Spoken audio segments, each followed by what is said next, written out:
Estamos às vésperas das eleições gerais no Brasil, que vão acontecer dia 5 de outubro. E para falar um pouco mais sobre esse assunto, o T-Voz foi atrás de informações importantes, relevantes para os eleitores aqui de São Joaquim e também da cidade de Ipuã.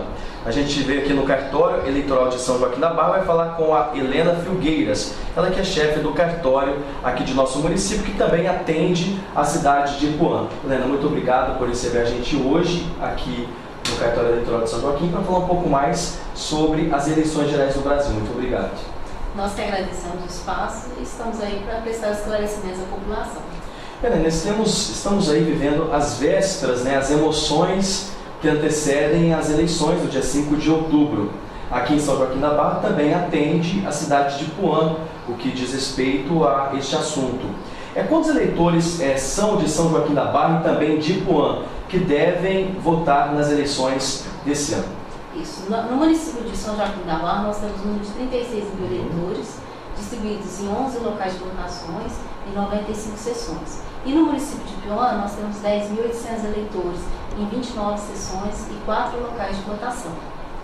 Agora, Helena, com relação à eleição passada, que aconteceu em 2010, aqui em São Joaquim da Barra, como que foi o crescimento? Teve um crescimento ou uma diminuição no número de eleitores aqui em São Joaquim e também em Ipuã?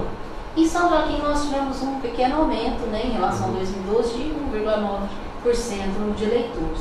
Ipuã teve uma pequena redução de 0,6% no número de eleitores. Agora, esse crescimento que teve em São Joaquim da Barra já é um crescimento natural mesmo, né? Sim, é uma evolução que vem ocorrendo já há vários anos.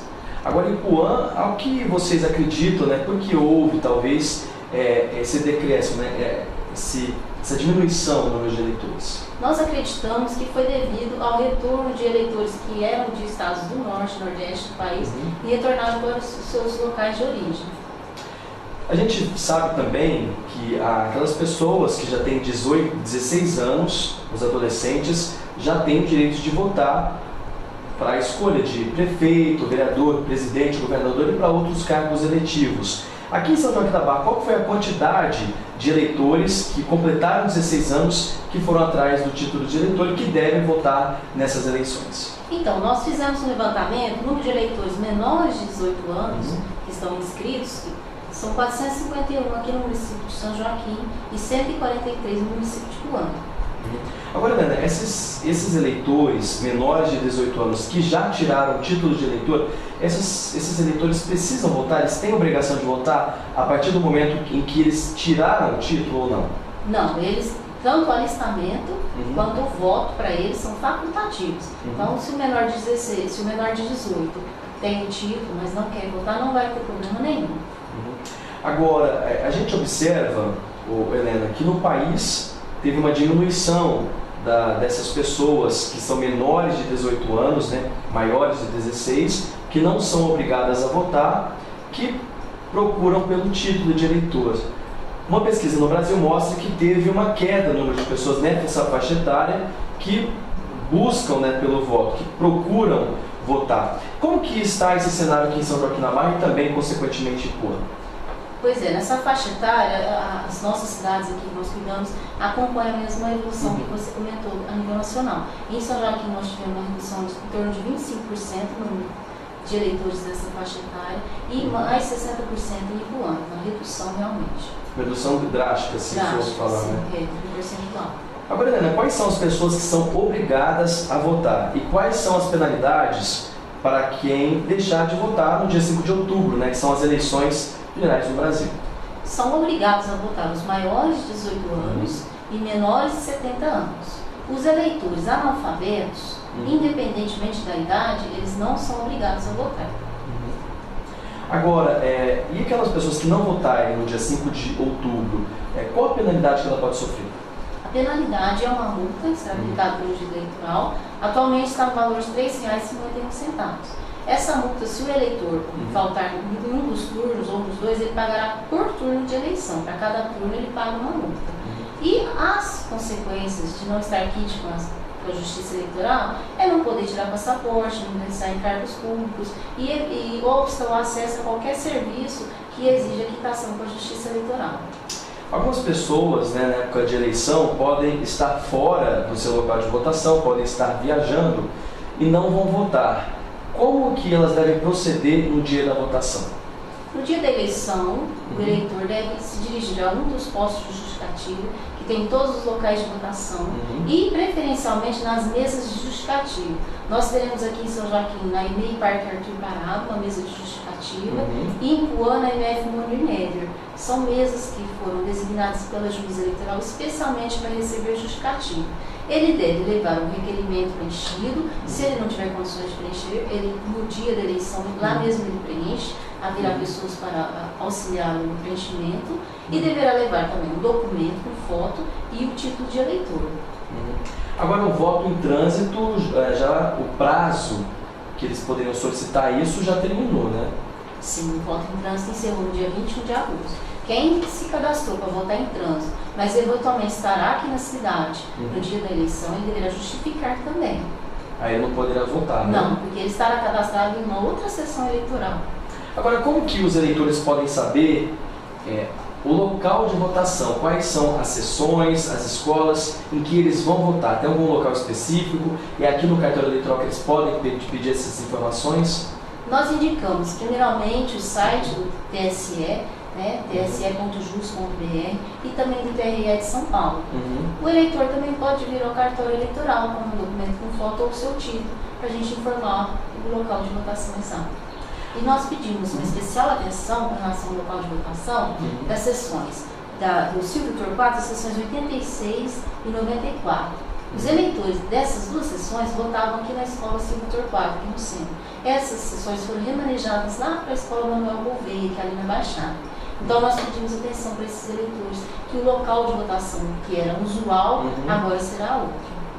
Agora, Helena, quais são os documentos necessários que esses eleitores precisam levar no dia também da eleição? Quais são os documentos? Precisam ter documento com foto, apenas o título de eleitor vale? Como que vocês vão fazer nesse sentido para evitar até fraudes, né? Sim, o eleitor deve preferencialmente levar o documento com foto e o título. No entanto, somente é obrigatório mesmo o documento com foto. Se o eleitor chegar na sessão somente com o título, ele não vota, ele será impedido de votar. Então, nós solicitamos atenção especial ao eleitor de não esquecer de levar um documento com foto. Se ele não levar o título de eleitor, mas levar esse documento com foto, ele vota? Sim, ele vota, desde que ele saiba a sessão que ele vota.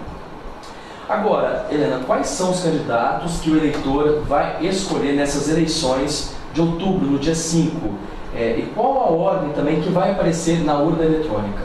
São os seguintes candidatos: deputados estadual e federal, senador, governador e presidente. Então, a urna eletrônica já dará essa ordem de votação, ou seja, primeiro deputado estadual, depois deputado federal, depois senador, governador e, por fim, presidente. Um detalhe que os eleitores precisam ficar atentos é com relação ao senador, que nesta eleição os eleitores vão escolher apenas um senador. Exatamente, um senador. Nós também orientamos o eleitor a ter em mãos a sua colinha. Helena, eu vou pedir para você mostrar para a câmera, inclusive vocês estão distribuindo essa colinha, que os eleitores podem vir aqui buscar, retirar e anotar todos os números de todos os candidatos, para depois não ter transtorno no dia da votação, né? Sim, é fundamental. São muitos números, né, para memorizar. Então a colinha irá ajudar muito. O eleitor também pode levar o santinho do seu candidato de preferência. Agora, quais são as recomendações no dia da votação? Além dessas também, Helena, tem mais alguma coisa que você gostaria de orientar também as pessoas nesse sentido? Sim, além das recomendações que nós vamos reforçar, o eleitor levar o seu documento com foto e a cola ou os números dos seus candidatos anotados, nós também solicitamos ao eleitor que tenha nessa eleição muita calma, paciência, porque está prevista a formação de filas, são muitos eleitores, cada sessão por lei pode ter até 400 eleitores, então é um número grande de eleitores para uma única mesa. Então, o eleitor, se ele estiver mais calmo, tranquilo, poderá enfrentar esse período que nós prevemos que haverá filas, especialmente no início da votação. São muitos candidatos, algumas pessoas têm um pouco de dificuldade em digitar os números na urna. Então, essa é a nossa recomendação, para todo mundo manter a tranquilidade, né, levar de preferência já os números dos seus candidatos anotados, para que tudo transcorra com tranquilidade. E também, e como que ficam os idosos e pessoas com difícil locomoção? Vai poder uma pessoa acompanhar esses idosos até na urna ou só até ali na sala, na sessão? Bom, os idosos e pessoas com mobilidade reduzida, eles tiveram até 7 de maio para solicitar a sua transferência para uma sessão especial. No caso de sessões em que eles não solicitaram essa transferência, a juíza eleitoral mandou ofício para as escolas para manter o local acessível em todas as sessões. No entanto, se essa pessoa tiver muita dificuldade e isso for imprescindível, o presidente da mesa irá avaliar e ele poderá autorizar que uma pessoa entre com essa pessoa, com esse eleitor com dificuldade, inclusive digite o número na urna. Essa previsão está na resolução do TSE e é perfeitamente possível, sim. Mas, claro, tem que se enquadrar nessas especificações, né? Sim, ficará a critério do presidente da mesa autorizar. Se for realmente imprescindível, poderá sim o eleitor com dificuldade ser acompanhado até a urna com alguém de sua família. Não poderá ser ninguém a serviço da Justiça Eleitoral ou de partido, candidato, coligação. Tá certo, Elaine. Então, vocês trabalhando bastante, estão aí, acredito eu, com um volume extenso, grande de trabalho por conta das vésperas das eleições. A gente sabe, chegada de urna eletrônica, título de eleitor, enfim, muitas orientações que eu acredito que os eleitores também pedem. Qual é o trabalho que vocês estão aí, então, fazendo nessa véspera de eleição, né? Sim, nós estamos já nos preparativos finais, Os mesários foram todos nomeados, já estão treinados pela equipe do cartório.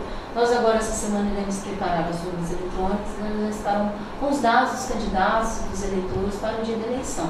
Também nós estamos já concluindo essa semana, como foi dito, a segunda via do título de eleitor. Então nós estaremos abertos sábado e domingo. O eleitor que perdeu o seu título pode vir no sábado e domingo, que nós iremos ainda fazer a segunda via até o dia 25.